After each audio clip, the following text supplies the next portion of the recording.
दलाल street लगातार चौथे कारोबारी सत्र में उतार चढ़ाव का दौर जारी रहा। शुक्रवार को शुरुआती सुधार को कायम रखने में नाकाम रहने के बाद निफ्टी 50 में गिरावट के साथ बंदी हुई। निफ्टी करीब 100 अंक की गिरावट के साथ खुला, लेकिन कारोबार के शुरुआती 45 मिनट में इसमें सुधार की कोशिश हुई। हालांकि सुबह 10 बजे के बाद तेजी की रफ्तार कमजोर पड़ गई। इसके बाद निफ्टी शुरुआती सत्र के उच्चतम स्तर 100 अंक से अधिक नीचे फिसल गया। हालांकि तेजी के बाद मुनाफा वसूली और कमजोर वैश्विक संकेतों का कारण बाजार की धारणा पर असर पड़ा। निफ्टी 50 65 अंक यानी 0.3% गिरकर 24,570 पर बंद हुआ। निफ्टी 50 के अगर हम कंपनियों की बात करें तो ग्रासिम, टीसीएस और हिंडाल्को जैसी कंपनियां मजबूत देखने को मिली। बजाज फाइनेंस और बजाज फिनसर्व, ट्रेंट जैसी कंपनियां काफ़ी दबाव में देखने को मिली। कुछ सेक्टरल परफॉर्मेंस की बात करें तो ऑटो, आईटी, पीएसयू बैंक में सबसे ज़्यादा तेजी रही। फाइनेंशियल सर्विसेज, प्राइवेट बैंक और केमिकल्स में काफ़ी दबाव में देखने को मिले। अगर व्यापक बाजार में मिला जुला रुख देखने को मिला। निफ्टी मिड कैप 100 में 0.22% की बढ़त रही, जबकि निफ्टी स्मॉल कैप 100 में 0.05% की गिरावट देखने को मिली।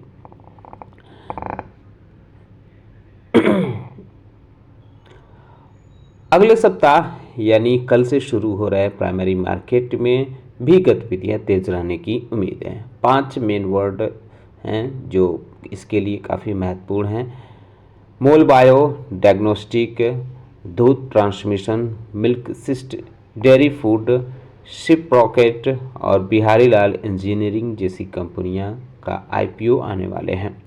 इन आईपीओ को कुल इशू प्राइस साइज वो 7,469 करोड़ रुपए है।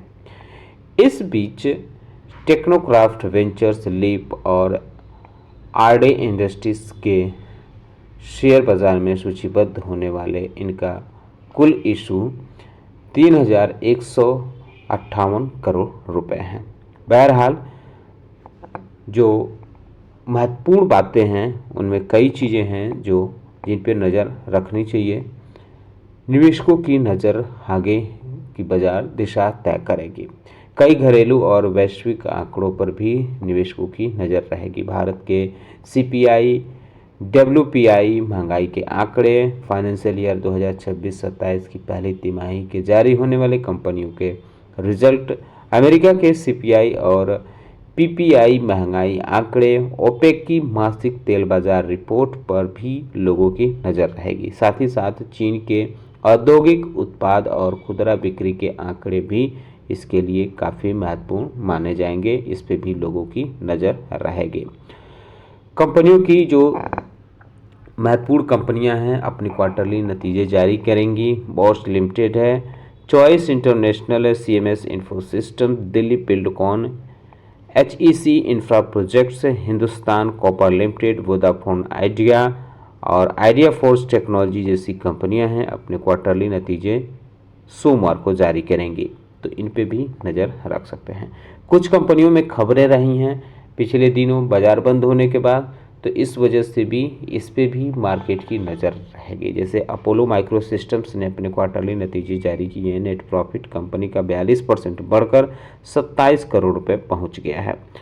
रेवेन्यू फ्रॉम ऑपरेशन 88% जंप किया है, 251 करोड़ रुपए पहुंच गया है। टाइटन कंपनी ने भी अपने क्वार्टरली नतीजे जारी किए हैं। कंपनी की तरफ से बताया गया है कि उसका कंसोलिडेटेड नेट प्रॉफिट 1699 करोड़ रुपए रहा है, यानी पिछले साल के मुकाबले 65% बढ़ते हुए देखने को मिला है।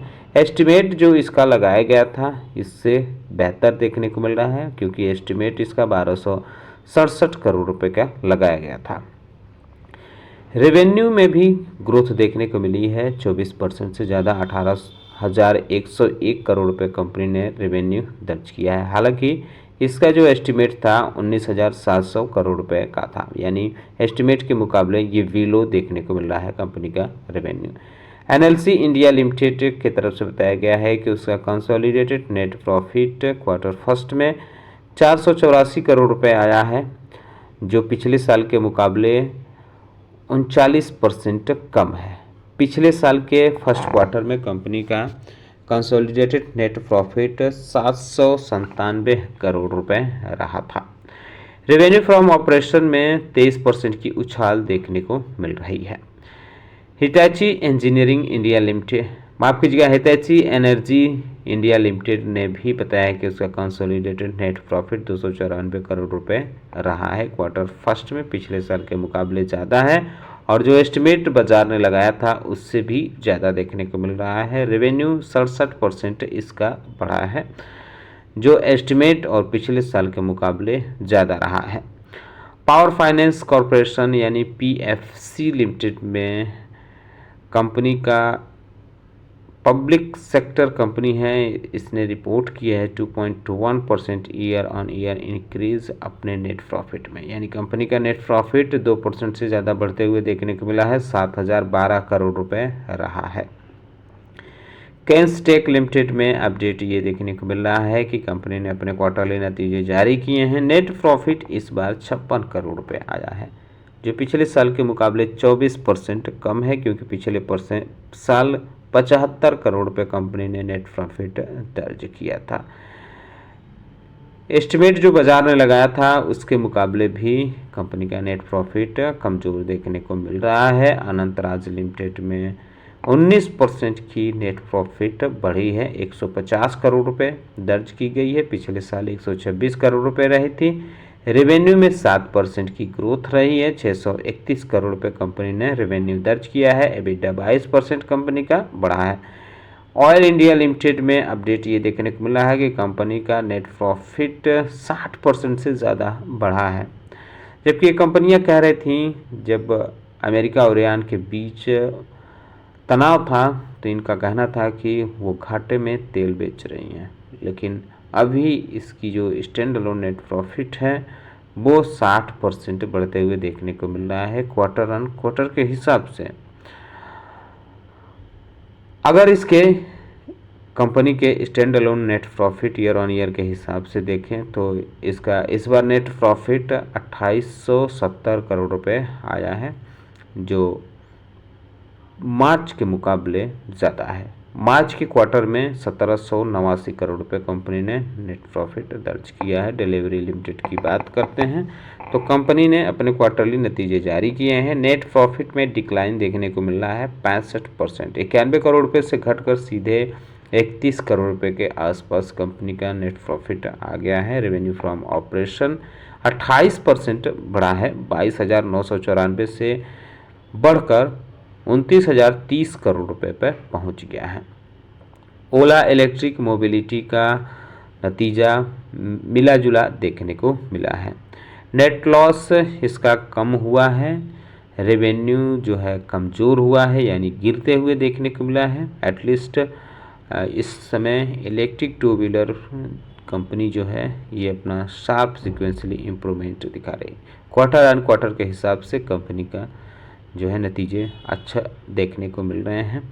इसका जो व्हीकल रजिस्ट्रेशन है क्वार्टर ऑन क्वार्टर के हिसाब से मजबूत हुआ है, बढ़ते हुए देखने को मिल रहा है, ग्रोथ हुई है। कंपनी ने बताया है कि उसका नेट लॉस इस बार 336 करोड़ रुपए देखने को मिला है, पिछली बार 426 करोड़ रुपए कंपनी का नेट लॉस था, यानी नेट लॉस इसका कम होते हुए देखने को मिला है। लेमन ट्री होटल लिमिटेड ने बताया है कि उसका कंसोलिडेटेड नेट प्रॉफिट 20% बढ़ते हुए देखने को मिला है ईयर ऑन ईयर के हिसाब से।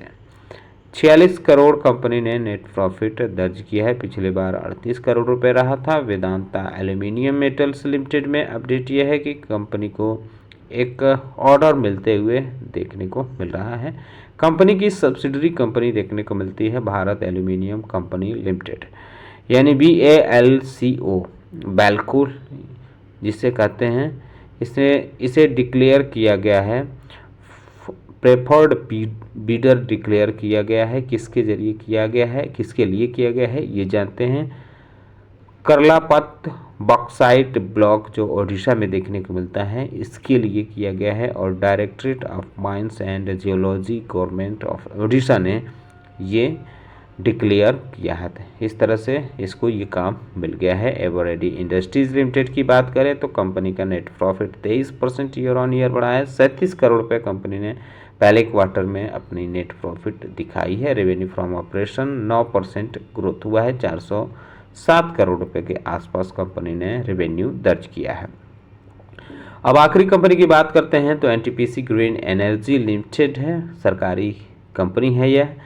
इसको सक्सेसफुल बिडर घोषित किया गया है, यानी कंपनी को एक ऑर्डर मिला है ई रिजर्व ऑक्शन कंडक्ट के जरिए, जो West Bengal State Electricity Distribution Company Limited ने ये ऑर्डर दिया है। इसके तहत कंपनी को standalone battery energy storage system project पे काम करना है वेस्ट बंगाल में, और इसकी कैपेसिटी जो है 200 मेगावाट कंपनी को मिला है। 200 मेगावाट के काम को मिला है। और इसका जो डिस्कवर्ड टैरिफ है वो 4.35 यानी 4,35,000 पर मेगावाट के हिसाब से मिलेगा, और पर मंथ के हिसाब से ये टेंडर जारी किया गया है। तो इन कंपनियों पे आप नज़र रख सकते हैं। इसके अलावा मैंने एएसएम लिस्ट, ईएसएम फ्रेमवर्क और सर्किट लिमिट में जो भी कार्रवाई हुई है, वीकली सर्कुलर जो आया है उसमें जो भी कार्रवाई है, जो भी एक्शन हुआ है, उस पर अलग से वीडियो बनाया है। तो हमारे चैनल पे आप विजिट करके दोनों के वीडियो देख सकते हैं। उम्मीद करता हूं कि आपको हमारा वीडियो पसंद आया होगा। कैसा लगा बताना न भूलें। साथ ही साथ हमारे चैनल को सब्सक्राइब कर लें, बेल आइकन दबा लें। वीडियो देखने के लिए बहुत बहुत धन्यवाद।